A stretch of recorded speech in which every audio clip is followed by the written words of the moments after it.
Hai semuanya, Assalamualaikum, apa kabar? Semoga semua dalam keadaan sehat. Hari ini aku, Ratri Oktaviani, mau bikin kue yang super cantik banget. Mau tahu gimana prosesnya? Yuk simak videonya sampai selesai. Oke, langsung aja kita mulai teman-teman. Di sini aku punya 150 gram kacang hijau kupas. Ini sudah dicuci bersih dan akan kita tambahkan air rendam selama kurang lebih 2 jam ya teman-teman. Setelah 2 jam cuci bersih lagi dan kemudian siapkan kukusan. Di sini aku juga sudah siapkan 100 gram kentang. Ini berat setelah dikupas. Dicuci bersih dan diiris tipis-tipis supaya nanti bisa lebih mudah empuk ya. Lalu kita akan kukus kacang hijau kupas yang sudah direndam 2 jam dan juga kentang yang sudah diiris tipis-tipis seperti ini. Kukus kurang lebih sekitar 20 menit atau sampai keduanya matang ya teman-teman. Nah, setelah dikukus kurang lebih 20 menit, ini keduanya sudah matang, boleh dites dulu. Kalau belum matang, silahkan dilanjutkan lagi waktunya. Dan untuk kentangnya dihaluskan sampai benar-benar halus, sedangkan untuk kacang hijau kupasnya, siapkan chopper, boleh di blender, atau kalau misalnya nggak punya keduanya, boleh diulek manual. Di sini aku akan haluskan menggunakan chopper. Pertama, kita siapkan dulu mangkuknya dan masukkan kacang hijau kupas yang tadi sudah dikukus. Haluskan seperti ini. Nah, setelah dirasa sudah halus, tambahkan 60 gram gula pasir,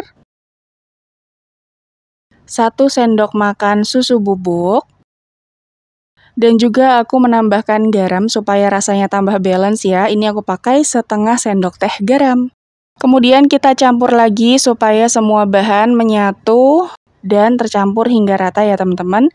Kalau sudah, ini kita singkirkan dulu mesinnya. Dan selanjutnya kita akan bulatkan adonan isian ini kurang lebih sekitar 13 gram. Boleh ditimbang, boleh juga pakai sendok takar. Kalau nggak ada keduanya, silahkan dikira-kira aja. Dan setelah semua isian sudah dibulatkan, ini ditutup ya teman-teman supaya tidak kering permukaannya. Kita akan buat kulitnya. Siapkan mangkuk bersih, tambahkan 250 gram tepung ketan. Kemudian ada gula pasir yang sudah dihaluskan kurang lebih sekitar 60 gram. Ada setengah sendok teh garam. Campur dulu supaya bahan keringnya tercampur rata. Selanjutnya tambahkan kentang yang tadi sudah kita haluskan. Pastikan kentang ini dihaluskan benar-benar sampai halus, tidak lagi ada tekstur yang bergerindil ya teman-teman. Nah, di sini aku juga sudah siapkan 200 ml santan hangat. Ini tadi sudah aku panaskan hingga mendidih lalu dihangatkan sampai suhunya suam-suam kuku. Setelah itu, masukkan santannya tadi secara bertahap ke dalam adonannya sampai nanti mendapatkan adonan yang bisa dipolong dan konsistensinya pas ya teman-teman. Tidak terlalu kaku, tidak juga terlalu lembek. Jadi kita masukkannya secara bertahap, tidak langsung, takutnya nanti kalau dimasukin semua, adonannya kelembekan. Nah, kurang lebih nanti hasil akhirnya seperti ini teman-teman. Jadi adonannya lembut, tidak terlalu lembek dan juga tidak terlalu kaku ya, pas banget seperti ini. Nah, ketika adonannya sudah ready, ini kita timbang dulu berat secara keseluruhan, lalu dibagi menjadi 6 adonan sama rata seperti ini. Lalu kita akan memberikan warna ke masing-masing bagian. Di sini aku pakai warna ungu. Lalu ada warna kuning. Aku juga menambahkan warna orange, ini kombinasi dari warna kuning dan juga warna merah ya teman-teman. Setelah itu aku menggunakan warna merah tua, ini akan digunakan sebagai warna strawberry, jadi tidak begitu banyak aku memberinya, hanya cukup beberapa tetes. Adonan kelima, di sini aku memberi warna kuning lagi. Dan yang terakhir aku menggunakan warna hijau. Di sini aku pakai pasta pandan ya karena nggak punya warna hijau. Campur semuanya hingga merata seperti ini. Dan akan kita bagi lagi adonan ini menjadi bagian-bagian kecil. Per adonannya ini beratnya kurang lebih sekitar 20 gram. Untuk warna yang hijau aku biarkan dulu karena itu nanti akan kita gunakan sebagai bahan untuk membuat daun-daun ya teman-teman. Ayo langsung aja kita mulai. Ambil 1 buah adonan kulit, kemudian dipipihkan, lalu di bagian tengahnya diisi dengan isian kacang hijau yang tadi sudah dibulatkan. Kita akan rounding sampai permukaannya mulus seperti ini. Lalu digulung-gulung hingga membentuk lonjong ya teman-teman. Jadi kita akan membentuk sayur terong. Gampang banget ya teman-teman caranya, tinggal digulung memanjang, ditekuk bagian ujungnya sedikit. Lalu kalau sudah, jangan lupa bagian bawahnya dialasi dengan baking paper, kalau ada boleh pakai daun pisang. Dan untuk tangkai bagian ujungnya aku menggunakan adonan berwarna hijau yang dibentuk menjadi seperti yang ada di video. Kita tempel aja di bagian atasnya seperti ini, kemudian agak ditekan-tekan sedikit supaya nanti bentuknya bisa lebih menyatu. Kemudian bagian ujungnya kita lubangi sedikit, lalu ditusukkan dengan cengkeh. Jadi ini seperti ada tangkainya gitu ya. Cantik banget kan hasilnya teman-teman. Dan untuk adonan kedua sama, kita isi kulitnya dengan isian kacang hijau yang sudah dibulatkan. Pulung sampai dia mulus kulitnya.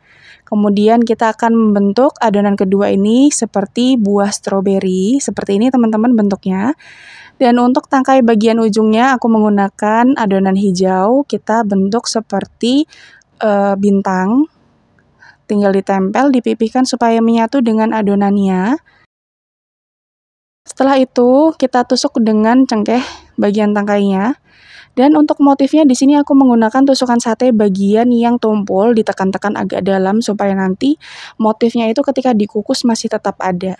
Dan hasilnya seperti ini teman-teman, cantik ya. Nah, untuk adonan yang ketiga, warna orange, ini aku akan membentuknya menjadi buah jeruk. Gampang banget, tinggal dipolong menjadi lingkaran seperti ini, dialasi dengan baking paper, kemudian tempeli dengan adonan hijau yang membentuk sebuah daun. Lalu tinggal ditusuk dengan menggunakan cengkeh, dan kita akan memberi motif jeruknya dengan bantuan pisau kecil seperti ini. Ini sebenarnya pisau clay, pisaunya anak-anak, pisau mainan gitu ya teman-teman. Jadi nanti dicuci lalu kita bisa gunakan sebagai alat untuk membuat motif seperti ini. Jadi lebih mudah. Kalaupun nggak ada, teman-teman boleh menggunakan spatula jadul, itu bisa banget digunakan ya. Tinggal kita beri guratan-guratan seperti ini. Cantik banget hasilnya. Untuk adonan selanjutnya, warna kuning yang pertama, kita isi kulitnya dengan kacang hijau, dipolong, lalu kita akan membentuk lonjong dulu, seperti ini. Lalu kalau sudah, dengan pisau yang sama tadi, kita akan kerat-kerat membentuk motif jagung. Jadi, tipsnya supaya nanti motifnya tetap nyata ketika setelah dikukus, teman-teman bisa menyayatnya agak dalam ya teman-teman. Jadi nanti ketika dikukus dia tetap stay, motifnya tidak hilang. Seperti ini. Insya Allah bisa ya, insya Allah jelas juga ya teman-teman. Nah, kalau misalnya kurang nyata tinggal kita tekan-tekan lagi aja. Kemudian ambil adonan hijau, lalu kita akan membentuk daun. Dibagi dua adonan hijaunya dan diletakkan di bagian kanan dan juga kiri seperti yang teman-teman lihat di video.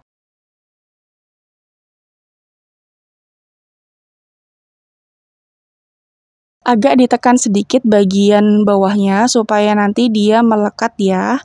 Jadi tidak terpisah ketika nanti dikukus. Oke, cantik banget hasilnya.